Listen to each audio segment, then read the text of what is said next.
Hello everyone and welcome back to Don't Look Back, and we're up to scenario 4 from the base rulebook, which is called Trapped. However, one quick correction from last time. I totally forgot that if fright tokens don't activate, you generate a new one in the middle of the map. Would that have made things harder last time? Honestly, probably not with the way I was rolling, and if anything it might have made it easier, because the only reason the killer even appeared was because there was one fright token left. If there was extra ones in the middle of the map, there would have been a little bit of extra terror, but not necessarily a killer appearing. So if anything, I made it harder on myself, but the rolls were definitely in my favour, so I'm sure we'll pay for it this time. The scenario for Trapped. You wake up to the sounds of familiar screams. Why would they be familiar?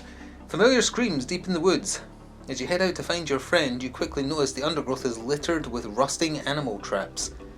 From the remains locked in the rusty jaws, it looks as if someone has been hunting more than just animals.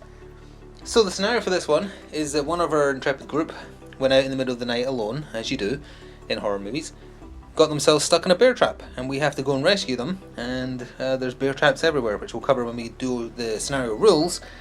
But first we have to decide who's trapped, and we also have to decide who I'm playing as. So I have the cards here again. I'm not going to look at the back, I'm just going to do this, and we're going to say you, and then we're going to say you, and you, and you. So of those four, who do we have? Ranger Sandy, Max, Denise, who I don't think we've seen yet, and Seth every time. So we're going to hold them in that order, 1, 2, 3, 4. The one who is trapped will re-roll 5s and 6s. Oh, it's Seth. Okay. Seth, the nerd, is going to be the one stuck in the trap that everyone else has to rescue. So our themed killer for this one, again out of the scenario book, is the Woodsman, and he is a mundane killer, so it is finally a different killer type. These are just like your normal everyday people who've gone a bit wrong, but in this case I'm also going to be using the Keeper model from Evil Within for him, because it's the closest thing I have to someone who looks like they would set traps in a forest. So let's see what the mundane's rules are. Driven off. When the mundane killer is driven off, you put down a fright token. When a mundane killer is killing a supporting character, it removes 3 injuries, so he heals on killing a supporting cast member. And they are affected by difficult terrain, because normally killers are not. They've got a gun, and they like to strangle people, as their 2 attacks in order. So that's fun. And for the scenario, his MO is stalking, which I think we saw last time. So you get placed 6 inches outside of the front arc of the person they decided to stalk. And his 2 traits are patient and violent. So patient, the killer will ignore supporting character tokens on a 9+ on a d20. Probably not going to be super relevant. And violent, the killer adds 1 additional injury to all of his attacks. So that means his base attack does 4 injuries and his strangle does 3. That's pretty scary. He could kill someone real quick. Alright, we'll get set up and then go over the scenario specific rules. Alright, we are set up and good to go. Seth is just to the bottom right of your screen there. You have to put a fright token in the centre of every quadrant of the map, so A, B, C, D. I think that's on purpose as well, so that whoever's trapped in the bear trap is right next to one, so they're generating terror every turn. That makes sense because their leg is in a mangled old bear trap. Special rules. Traps. If a character makes more than 1 move action during their activation, roll a d20 on a 15+. They step in an old trap and immediately trip and take 2 damage. Now it's my assumption that for this scenario that takes the place of the normal trip rules, where if you move twice and you have at least 1 terror, you roll, and if you get under the amount of terror you have, you fall and trip. Because I can't imagine they'd expect you to do both. I could be wrong about that, but that's the way we're going to play it. That you just do this new version, which is worse because you take damage as well. Bear trap. The character stuck in the bear trap has to remain within 4 inches of the centre, so Seth can move ever so slightly, but only within 4. When a character other than the trapped character is within 1 of the trapped character, they can make an investigation roll at -5 to free them from the bear trap. Injured leg. Once the trapped character is freed from the bear trap, they suffer -2 to their movement, which means Seth is movement 1. Okie dokie. The freed character only suffers -1 to their movement. Oh, sorry, where's the rest of that? They suffer -2 to their movement unless affected by the stick together rule, which is what they list next. If another character is within 2 of the freed character, they only suffer -1 instead of -2. That's still going to be very painful. No lights on the table. Objective: the player needs to free the character that was trapped, and the character must make it off the table edge in section A before the end of turn 12. Given how slow Seth moves, I can't see that happening even if we don't get the killer, but whatever, we'll give it a go. Alright, my team is deployed to the top left of the map as always. You go into the 6 inches in from the corners of table section A, which we can see if we come over here. They're up there at the top left of your screen, and there is fright tokens right in front of them, or right in front of Max. I've made sure the other two are outside of 4 just. And with that, let's get started, see how this plays out. So as I said, we're starting up here. Now first things first, we need to see if the fright tokens are activating for the turn, and it's a 10 plus. So they are not, which means there is a new fright marker in the middle of the table, which is roughly there, but I'll measure it properly between cuts. So they're not doing anything, and there's no killer on the table as a result. There's no lights to flip, so that means we can go immediately to the first character phase. But if they move twice, they have to do that 15 plus check. We haven't talked about Denise, who is the new character on the table. Her special feature is she has her father's phone. It's called Daddy's phone, and she can call a supporting character in on a 5 plus, I think it is. Not worth doing until there's a killer on the table, I feel. That might be a good way to distract him so we can get out. Max is generating 1 terror instantly because there's a fright token within 4 of him, right over there. And as per usual, big trees, big rocks, the dead tree, the huge stones, etc. They're all going to cause jump scares. But everything else is just, it's too small to worry about. So, let's start with Ranger Sandy. She's going to move twice, and she's going to come right down here, over this way, because she wants to go rescue Seth.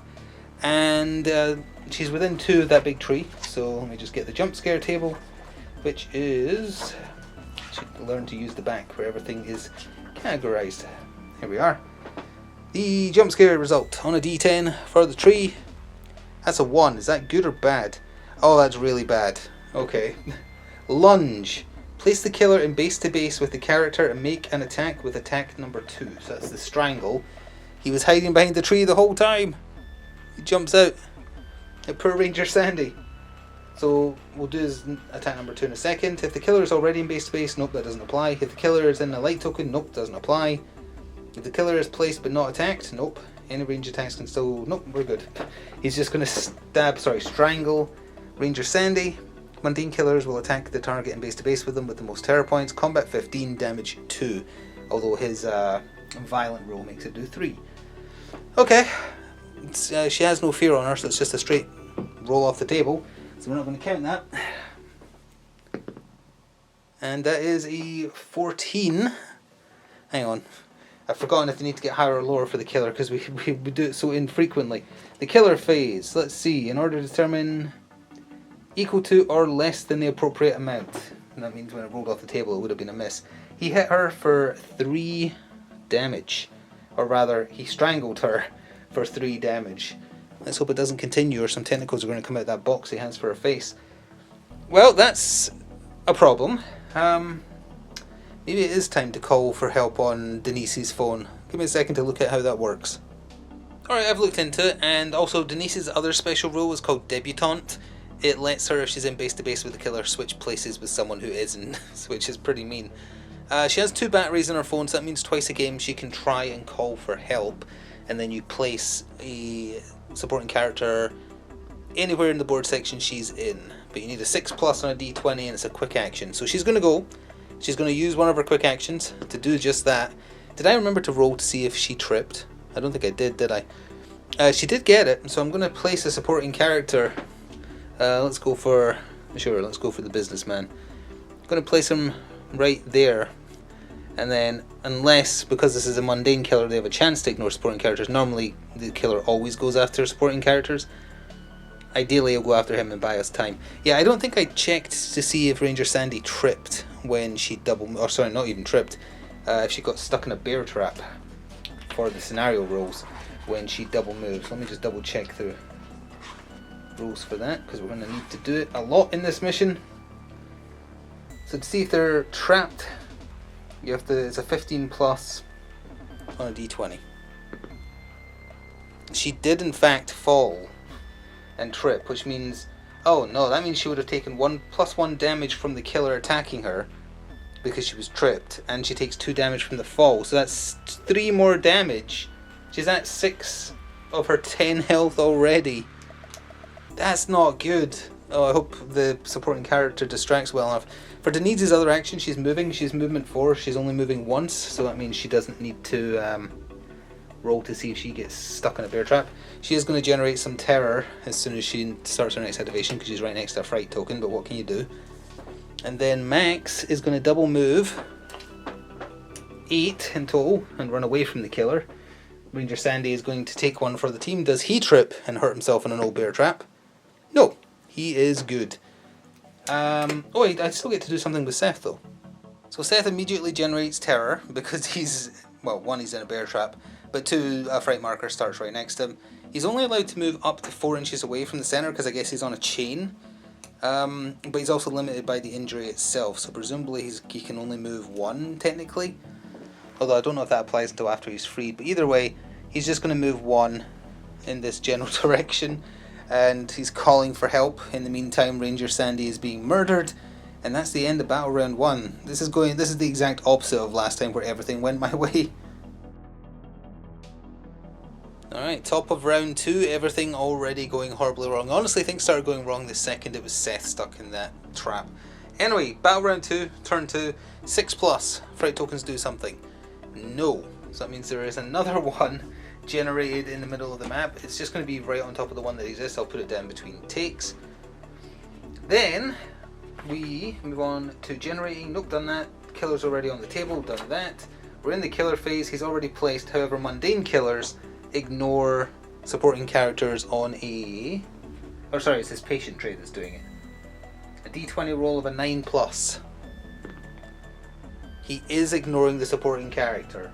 But I think I can move like 3 inches or something in my turn. But he is ignoring him, which means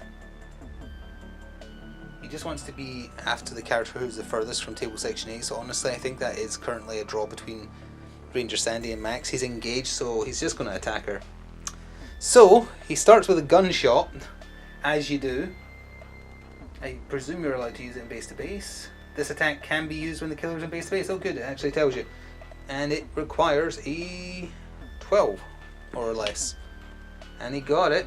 So that means it's base 3 damage. It does 4. Ranger Sandy just got murdered. I don't know where he's keeping a gun, but he just killed her. He killed her dead. So that means he savors the moment.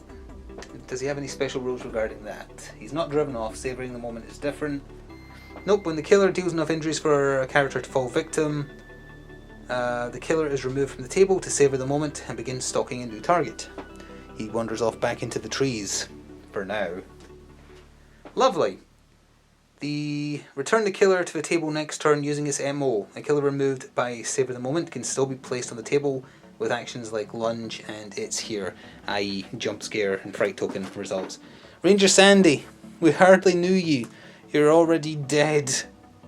Well, with Ranger Sandy's demise, I was looking up what you can do with supporting characters. They never naturally move. Once placed, they never move. When a killer is being placed by its MO or is moving, a supporting character automatically counts as priority target, although in this case, again, there's a trait that can counter that. At the start of the fright phase, fright tokens within 6 of a supporting character are removed from the table, however. So actually, I should have removed this one right here, which means Denise will not get terror on her turn. So that's something, I guess. In fact, I'm just going to put this right back into the middle because there's supposed to be 2 in the middle, because I forgot to place that.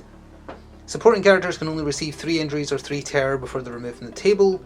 Characters that start their turn within 4 of a supporting character can remove 1 terror point. Also pretty good. Supporting characters can see 360 degrees. When a supporting character falls victim, any character in line of sight gains 1 terror. And they're considered to have an awareness of 8. That's probably not going to be relevant. Hopefully the killer will go after him. The other 2 just need to move. So, you can't see Max currently, but you're about to. He's going to move 4 down to here, which I believe you can see now.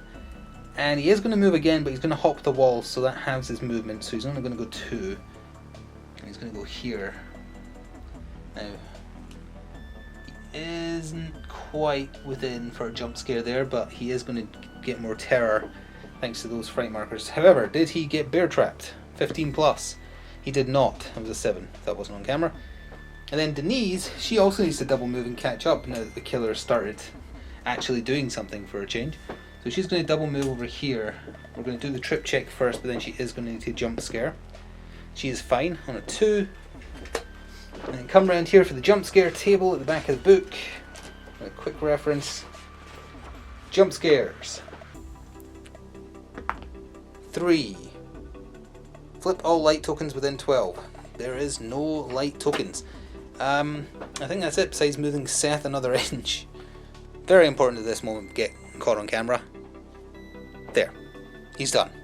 That's the end of the round. Oh, and he did generate one more terror point as well, which I've already put on his card. Alright, round to the top of turn 3. Fright tokens, they do a thing on a 5+ now. They are doing a thing. So I have to start from the one furthest away from anyone, which is right at the other end of the table. So let's see what it's doing. It's a 6. It's moving towards the nearest character, who would be... oh, I think that's probably Seth actually.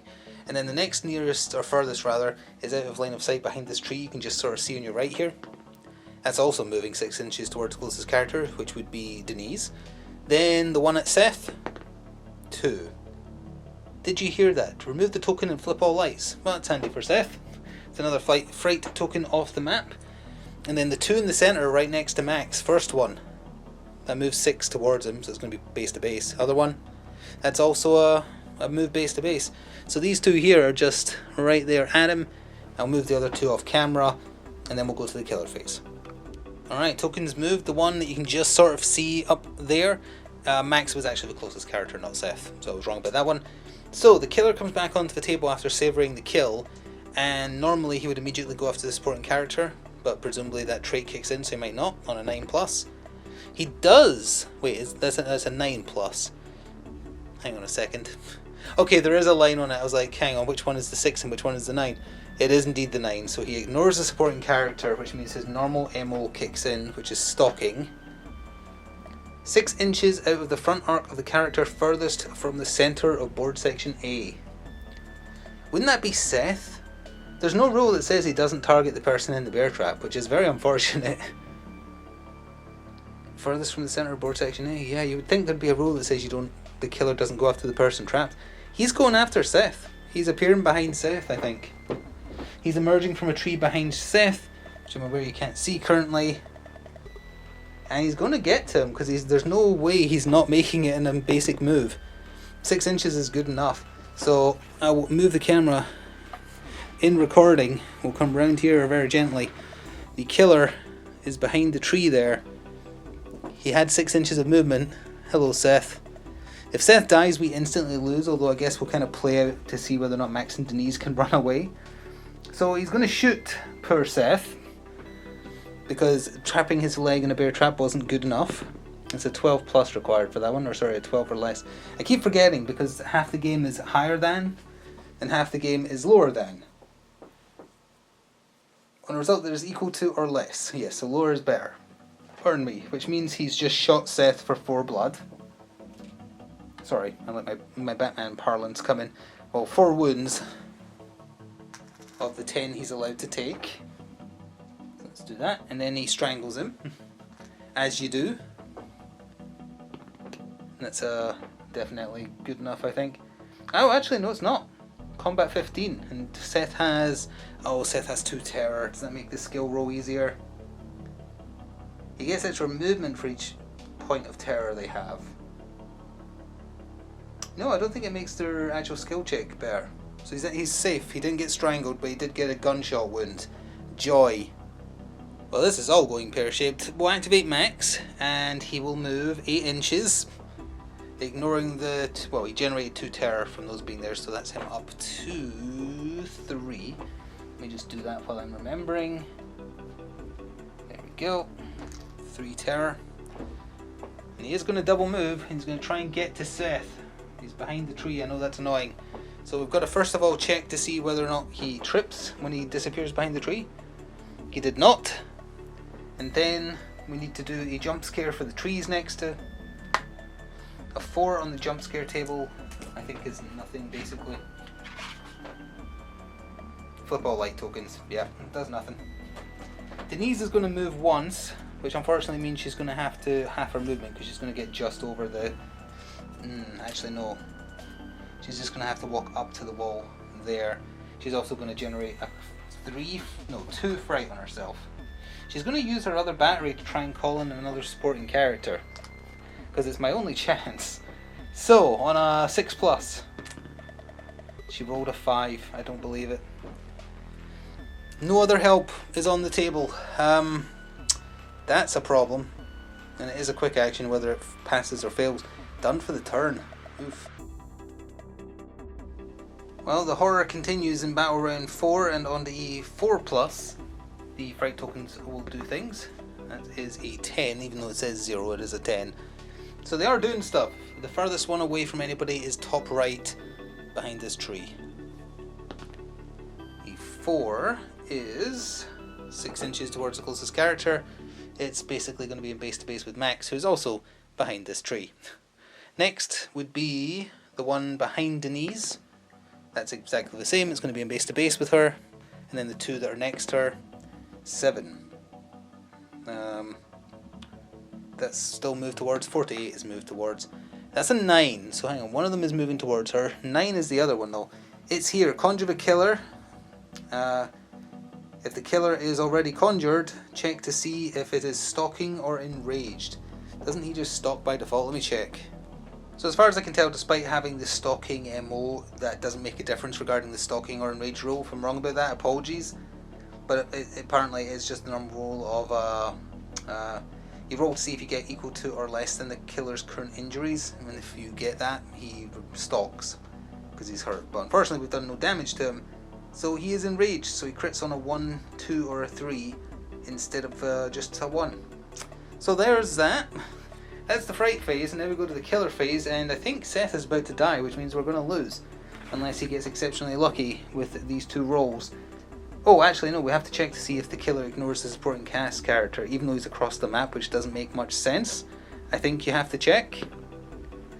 Was it a 9+? It was a 9+, wasn't it? It was. So that means he doesn't ignore the supporting cast character, so I think he's just going to wander off, which doesn't really make much sense, but we're going to lose otherwise, so this is the only way to have a possible chance. So he's going to wander off 4 inches towards the supporting cast character. I mean, it probably doesn't matter, he's just going to ignore him next turn anyway. But, yeah, he's just, I don't know, he senses something about whoever Denise called in, he doesn't like them. So, and they have no terror, so he doesn't get any extra movement. So that gives us a slim chance here as we go into the character phase. Alright, so as we begin the turn, Denise is going to get 3 terror, Max is getting 1 from the fright markers around them. I've been forgetting Max's baby blue eyes, so he can select a female character within his awareness, which is 10, and gives them a free move, which presumably does not count towards tripping. So he's going to use that on Denise, and she is hopping the wall, so it's only going to be a 2, but at least it means she can still do things. Next, he's going to move exactly once to get into your line of sight. Here, he just needs to be within 1 of Seth, I believe. And then the skill check was -5, right? And he's already... Oh wait, no, he's still below his fright by 1. No, he's equal to, so he's not getting a penalty from that. But he's a -5. And is it an awareness check? Because if so, his awareness is terrible for this. Let's double check. How do you free your poor friend in a bear trap? When you are within 1 of the trapped character, investigation roll at -5. Okay, let me just double check an investigation. It's a long action. It is awareness. So he counts his awareness 5. Oh, that's not good. Okay. I'm just seeing if anything else influences it. It doesn't seem like it. Okay, so it's on a D20 then. Oh, if only Ranger Sandy was alive. She's at least awareness 11. So awareness 5 or less. And that would be a 16, which is a big fail. I think it is less than, right, for an awareness test. Again, sometimes the game is higher, but I think for skill checks it's always equal to or lower. But let's double check, just in case. I can't find the section, so let's just say it is for now, and I'll check between takes. We know I rolled a 16, so we can apply that however. Denise still needs to activate. Max has used a short and a long action. Denise is just going to move twice, I think, and risk tripping. Just going to move over here next to Max. She is out of range of the jump scare from the tree, which did she trip and fall? No, that was a 12. It needs to be 15.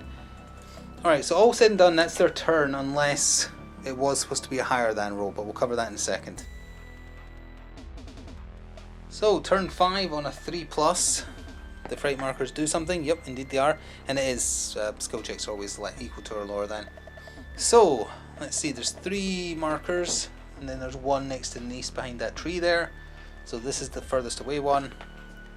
That's a 10. It's here. He's already enraged, so I don't think he can check again. So just ignore that one. Next one along on the line. He's enraged already. A 1. Remove the token and flip all lights. Can do. And then the one right next to Denise. I rolled off camera, I think, but it was a 4, which is move it closer. It can't get much closer. It's now in base to base with Denise. She's up to 6 terror. She might have to do something about that. The killer phase. Let's just keep going and roll this on camera. Does he ignore the supporting character? On a 9+, and he got a 9.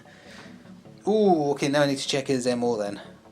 Alright, as far as I can tell, the basic targeting priority of his MO kicks in, which is whoever is furthest from the middle of table section 8. That's Seth. Roll a 1. Actually, even if he'd rolled a 1, it would have been 2 extra inches because of his terror. So he's in there. Again, pray for Seth. Pray for him. Gunshot, 12 or less. Can you hit him? Normally 3 damage, it does 4. Putting him at 6, and then strangles him on a 15 or less. He does indeed strangle him, normally for 2, but for 3 instead, so that's 4, 5, 6, 7, 8, 9, 10, 11. Seth is dead. Killer savors the moment and goes off the table, and we lose. However, I am going to play on just to see if Max and Denise can escape with their lives. They had a valiant effort to try and save the nerd. The nerd was not for saving, and now they're going to try and run away. So Max the Abs is activating. He's going to double move, because they just need to get to a board section of table section A to get out. So he's going to run up there. He's moving twice. Does he step in a rusty bear trap on a 15+? No, he does not. And then he's going to use Baby Blues to give Denise a free move up to there. And then she's going to move twice for a total of 8 inches to try and get out up there behind that tree. Does she trip or step in a bear trap? She does. So she counts as tripped. I know you can't see her miniature, but I'll push her over. She takes 2 injuries. I'll just take them off Seth's card. He's not needing them anymore. So she's at 2 injuries. She's on the floor. She also needs to jump scare for that tree as well. So let's see what happens. That's a 5 on the jump scare table. And that is... Tap on the shoulder. Place the closest standing friendly character in base to base. That's nice. Okay, so he's up there then. That's going to get them out relatively quick, which is just as well because the killer's about to come back. So top of turn 6, don't need to roll for fright tokens, they just activate. Or rather, you don't need to roll to see if they activate, you still need to roll for them. So the one furthest from the 2 survivors who've already lost, 8. That is 6 towards the closest character. Roughly there. Next one, 2, is remove it and flip lights. There's no lights to flip. The other one, that is move towards. So it's roughly there-ish. Then the killer comes back after savouring the moment. Does he ignore the supporting character? He does not, because it's a 9+. Therefore, how do you appear in the outside of the front arc of a supporting character if they see 360? I don't know. He's over here. Whatever. He's supposed to be 6 inches out, so roughly there. And he's moving 15, so it doesn't matter. He is in there against the supporting character. Does he kill them with the gunshot wound? He does. It's a crit as well, so it would have done more damage. Denise's call for help has resulted in an innocent man dying. I don't know if you savor the moment when an innocent man, when a supporting cast member dies. You can bring in like the pizza boy and stuff. You just be very mean. Let's see. Supporting characters. Do you savor the moment when they die? There's more than one. Nope. At the beginning of the fright phase. Nope, nope, nope. They have 3 health. Got that already. No one is within 4 when they die, so that's irrelevant. They can see 360 degrees, which makes the stalking MO a bit hard to do.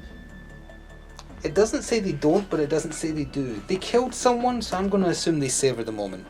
Like Denise and Max are running back for help. Their friend Seth is dead. They're looking for the help Denise called for, and then all they find is a corpse. That's thematically apt.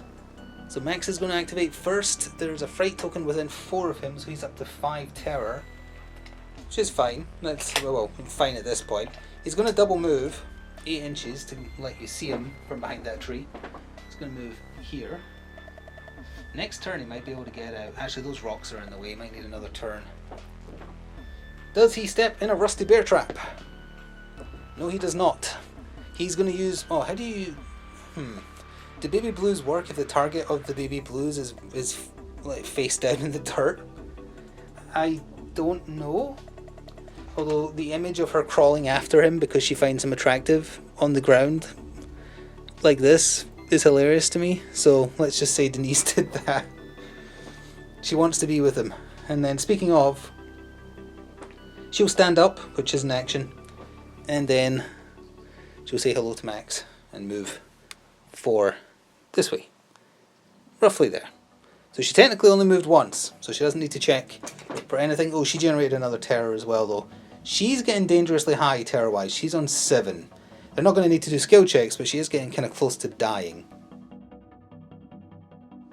So turn 7, we already know the fright tokens have to do a thing. There's 2 left on the table, furthest one away. That is a 9. That's going to summon the killer, isn't it? He's back early in Pog form. It's here, conjure the killer and replace the fright token with the killer, and then he makes a move using his target rules, which currently would be Max anyway, because he is furthest away from... Well, they're both basically at the middle of board section A, but he's technically further away. The killer is moving. Oh, just, you know, casual 20 plus, what, 4 extra because of the terror on Max right now. So, run Denise, run. Can I tell you, if the killer had gone into base to base with Denise, she would have made use of her debutante role to sacrifice Max and run away. She seems like the type. So, gunshot wound. Yeah, oh, actually no, that's a miss. Yeah, it's a miss. Okay. Strangle, 15 or less. He missed twice. Max is lucky. Max is very lucky so far. Then now it's straight onto my turn, because that was part of... I technically mixed in the killer's turn there, because the move was part of the fright phase, and then the killer phase was him attacking. So, Max is going to have to stumble away, though, unless he attacks. What gives him the better chance? Because stumbling away is an awareness check to see if you trip again after you try and get away. You could swing with the bat he's got. He's a combat 10.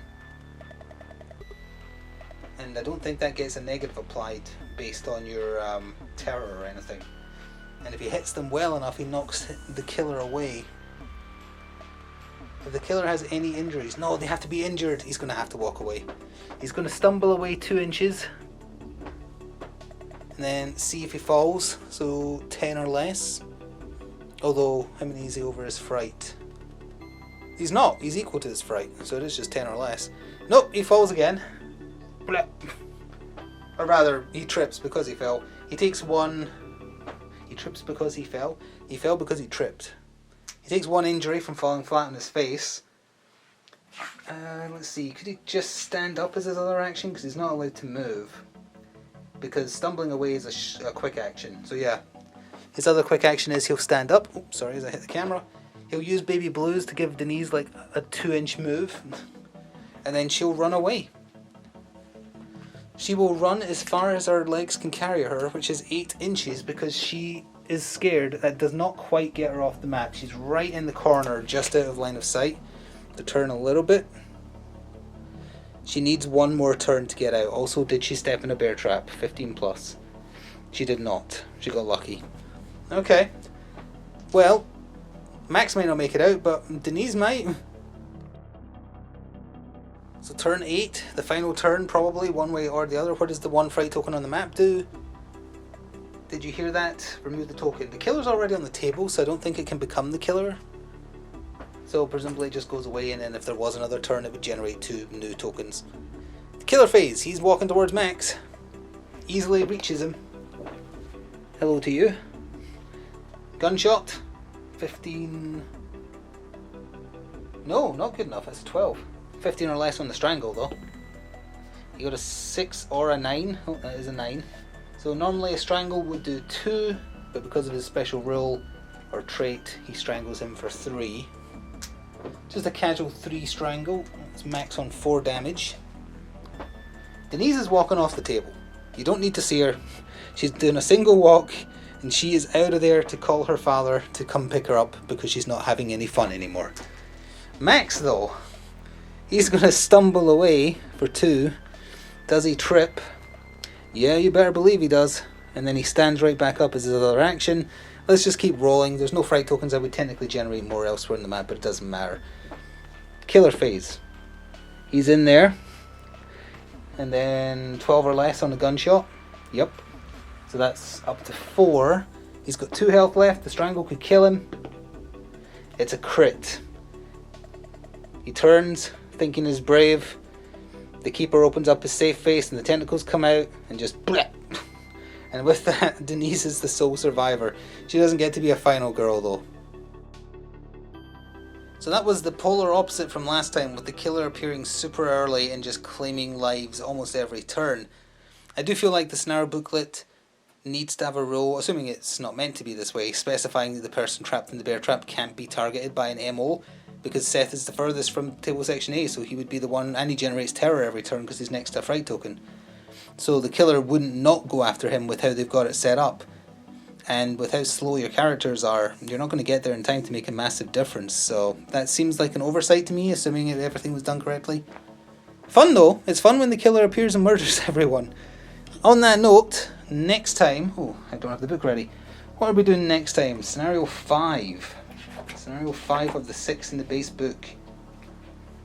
It looks like we're dealing with a supernatural killer because it's called Well in the Woods. Oops, as I kicked the camera. Yeah. Oh, actually, there is only 5 scenarios. I thought there were 6. So it's the finale for the scenarios in the base rulebook, and then we can start looking at some of the expansion characters I've got. Or do different variants on the ones in the book, of course.